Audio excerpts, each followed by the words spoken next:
एक ऐसा व्यक्ति जो समुद्र के बीचों बीच फंस जाते पूरा 438 डेज के लिए, एंड उसके पास ना था कोई खाने के लिए खाना एंड ना पीने के लिए कोई अच्छा सा पानी, एंड अनजाने में उसने एक ऐसा वर्ल्ड रिकॉर्ड सेट कर दिया था जिस रिकॉर्ड को तोड़ने के बारे में कोई सोचेगा भी नहीं। एंड पूरा 438 डेज बाद सरवाइव करने के बाद वो जब वापस आता है अपने घर, तब एक कारण की वजह से उसके ऊपर हो जाता है एक पुलिस केस एंड उसको जाना पड़ता है जेल। ये कहानी थी मेक्सिको में रहने वाला जोसेफ सल्वाडोर अल्वारेंगा के बारे में, जो मेक्सिको में तो रहता था। 2012 में इसका एज था 36 एंड ये एक एक्सपर्ट मछेरी हुआ करता था। हर दिन की तरह आज भी वो मछली पकड़ने जाने वाले थे। हालांकि उनको चेतावनी मिल चुका था कि आज वेदर काफी ज्यादा खराब होने वाला, लेकिन वो एक एक्सपर्ट फिशर था जिसके कारण वो पहले भी ऐसे कुछ वेदर से मुकाबला कर चुका था। तो उसने डिसाइड किया आज के डेट यानी 17 नवंबर 2012 वो अपने गांव से 120 किलोमीटर दूर एक जगह पे मछली पकड़ने के लिए जाएगा,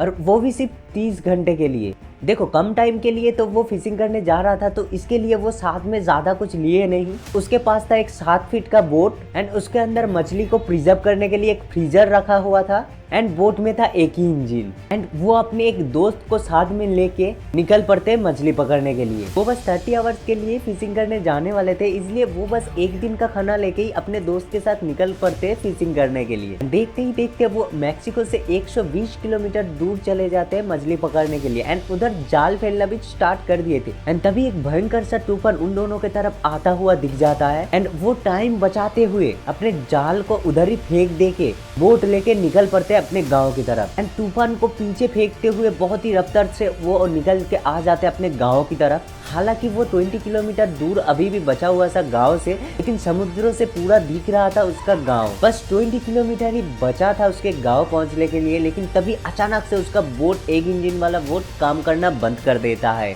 एंड उधर ही रुक जाता है। हालांकि इस टाइम पे उसके पीछे कोई भी तूफान नहीं था, तो इस टाइम पे उन दोनों ने मिलके चैन की सांस तो थोड़ा सा लिया है। तभी उन दोनों को नजर आता है बोट पे पड़ा हुआ एक रेडियो पे, जो एक रेडियो उनके पास था उसी से अपना बॉस को मैसेज कर देता है, हम यहाँ पे समुद्र पे फंस गया है एंड हमारा इंजन कम करना बंद कर दिया है, जल्दी से मदद बुलाओ। एंड मैसेज भेजने के बाद थोड़ा सा वेट कर ही रहा होता है, लेकिन तभी उसका किस्मत इतना खराब था कि उसका बैटरी भी डेड हो जाता है।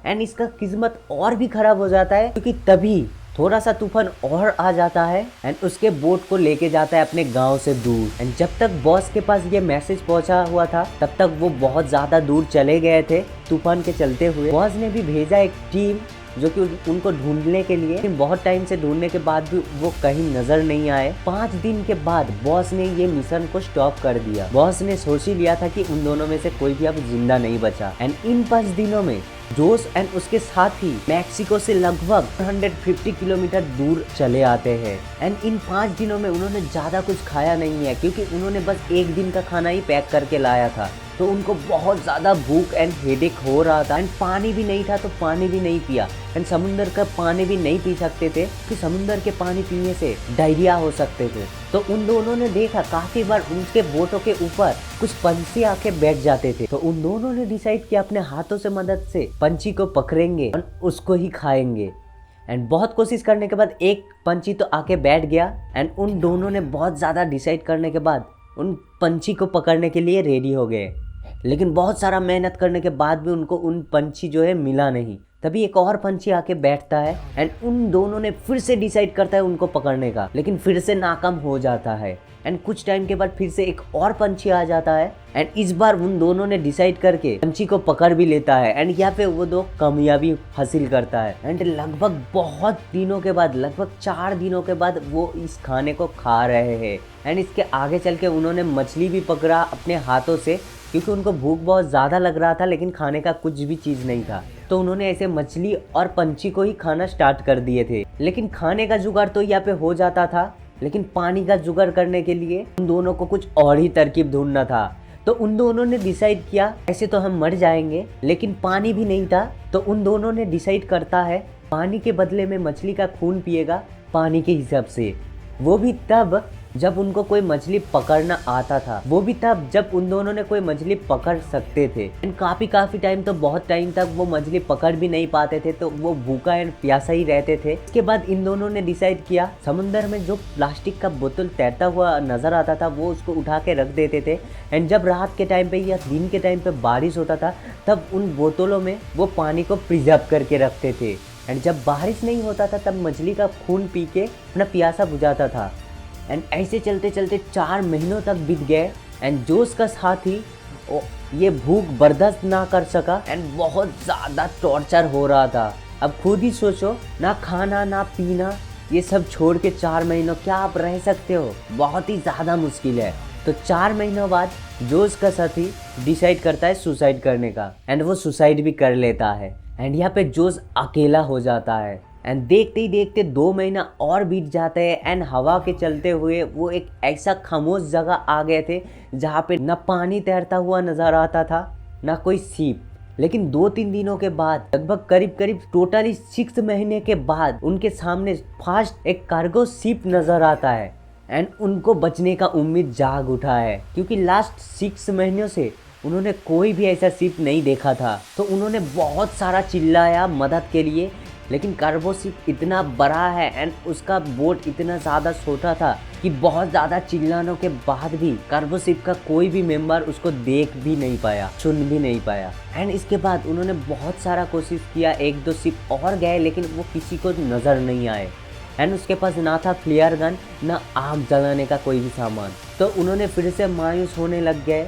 एंड जैसे चल रहा था मछली पकड़ के खाना, बहुत कम टाइम ही वो मछली को पकड़ सकते थे अपने हाथों से एंड उसी को खाते थे। एंड ऐसे चलते चलते 11 महीनों के बाद वो ऑलमोस्ट मैक्सिको से 8,000 किलोमीटर ट्रैवल कर चुके थे अपने इस खराब बोट से। एंड पानी के चलते हुए 30 जनवरी 2014 में उसे अपने बोट से थोड़ा दूर एक आइलैंड दिखता है। एंड बोट के पास से गुजरता हुआ कुछ नारियल भी दिखता है। एंड उसको पता लग चुका था ये फ्रेश नारियल है, तो भाई सामने एक आइलैंड है जिसमें कुछ आदमी भी हो सकता है। एंड वो आइलैंड से थोड़ा सा दूर था। हालांकि उसको बोट से आइलैंड दिख रहा था, लेकिन वो कोई भी रिस्क लेना नहीं चाहता था, क्योंकि और भी हवा आने से वो बोट फिर से इधर से निकल सकता था। एंड उन्होंने बोट से जंप कर दिया एंड तैरते हुए आइलैंड तक पहुंच गया। एंड उस टाइम पे उससे खरा भी नहीं हो रहा था कि 14 महीनों से ये ना ठीक से था खाना खाया, ना ठीक से पानी पिया, तो भाई इससे खरा हो जा सकता था। लेकिन वो रेंगते आइलैंड पे पहुंचा। एंड 14 महीनों के बाद वो पहली बार एक आइलैंड पे पैर रखा था जो हिल नहीं रहा था, क्योंकि इससे पहले 14 महीनों तक वो बोट पे, अपने बोट पे था, जो काफ़ी ज़्यादा हिलता हुआ नज़र आता था। तो यहाँ पे उसका हौसला थोड़ा सा बढ़ गया। एंड ये आइलैंड मार्शल आइलैंड का एक रिमोट था, जिसको इबोन अटोल कहा जाता था, जो कि मैक्सिको से 11,000 किलोमीटर दूर था। यानी उस व्यक्ति ने इन 14 महीनों में अपने खराब बोटों से 11,000 किलोमीटर ट्रैवल कर चुका था। एंड वो थोड़ा आगे जाते ही उसको एक घर दिखा। एंड 14 महीनों में पहली बार वो घर से निकलता हुआ किसी एक आदमी को देखा। एंड वो आदमी के पास गया एंड सब कुछ उसको बताया। एंड आदमी ने तो पहले कुछ भरोसा ही नहीं किया उस बंदे का, लेकिन उसके बाद लोकल पुलिस अथॉरिटीज को खबर किया। एंड पुलिस ने आके जोश से पूछताछ किया। एंड उसके बाद जोश का जो मालिक था उसको कॉल किया। एंड कॉल करने के बाद मालिक से पूछा। एंड मालिक ने बोला कि हाँ, 2012 में जोश नाम का मेरा एक कर्मचारी था जो कि मौसम के चलते हुए अलग हो चुके थे।